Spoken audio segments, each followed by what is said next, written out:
Hech kim zalga kelib o'zini qiynashni yoqtirmaydi. Bu rost.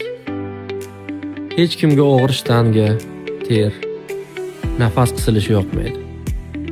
Har bir o'tgan daqiqa ham yoqimli emas. Lekin shuni tushunish kerak. Bu organizm uchun zarur. Chunki tanaga harakat kerak. U tinchlikni emas, ishlashni xohlaydi. Zalda sen o'zingni qiynamayapsan. Sen o'zingni saqlayapsan. Hozir qiyin, lekin keyin yengil bo'ladi.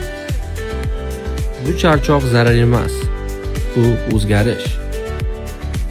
Qon bosimi tushadi. Qondagi shakar nazoratga keladi. Yurak kuchayadi. Bosh tiniq bo'ladi. Har bir mashqda sen kelajagingga sarmoya qilyapsan. Buni hozir his qilmasang ham, tanang keyin albatta his qiladi. Shuning uchun bu yerga kelinadi. Rohat uchun emas, natija uchun. Agar sen ham boshlashni orqaga surib yurgan bo'lsang, vaqt keldi. Kel, birinchi qadamni qo'y. Sog'lom hayot shu yerdan boshlanadi.